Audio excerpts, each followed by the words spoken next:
Jellyfish Can't Swim in the Night is a 9 out of 10 for me.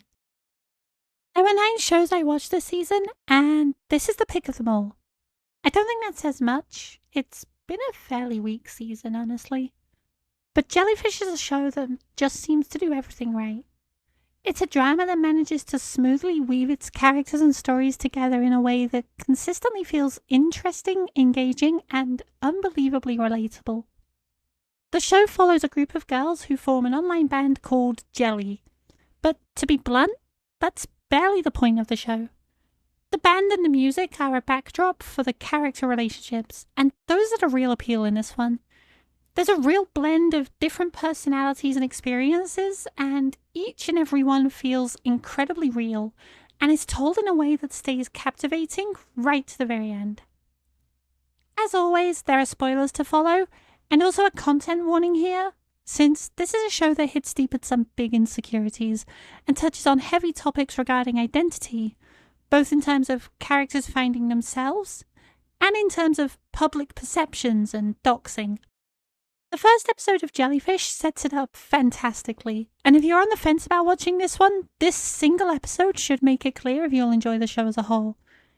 It pulls in Mahiru and Kano, the two main characters, and sets up their backstories. A couple of episodes afterwards are pretty similar there, introducing the rest of Jelly, Mei and Kiwi, and their ambitions and insecurities as well.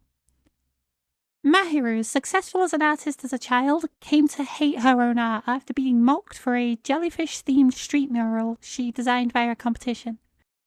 Mei is a pianist who struggled with bullying and social anxiety, while Kiwi, a childhood friend of Mahiru's, has struggled to reconcile her confidence and self-identity with the expectations of those around her to the point of quitting school. They're tied together by Kano, a former idol who met with controversy for attacking one of her bandmates. The formation of Jelly revolves around the concept of togetherness. Jellyfish can't shine on their own, only once they take in light from around them. And it's Kano who pulls that group together. Some of the conflicts throughout the show, though, cut deep. This is one of the first shows I've seen to really handle identity and expression in a modern era.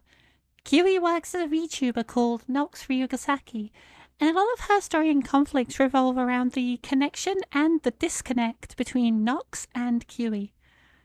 While Jelly, as an almost entirely digital presence, have to later deal with being doxxed.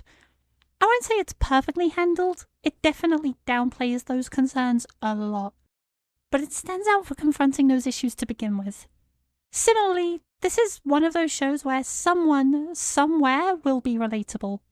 Personally, I'm absolutely nothing like Kiwi, but hearing her say something along the lines of, "I pick things up quickly and then get surpassed by people who put in the effort, so I just stopped trying to begin with," cut me to my core. It also handles the conflict really well. I talked recently in my Symphogear GX review, and I always bring up Toradora here, about shows that fail to have peaks and troughs in the tension. I think it's a fine line to balance, keeping things tense without overdoing it, but Jellyfish hits that balance incredibly, with smaller moments of character building earlier that escalate into the drama of the closing episodes. I talked with a friend about this one in some depth, and the biggest question I came away with was, why is this a 9 and not a 10? The simple answer there is, I don't think it'll leave a lasting impression. It's an outstanding show, but it won't come to mind instantly as a recommendation.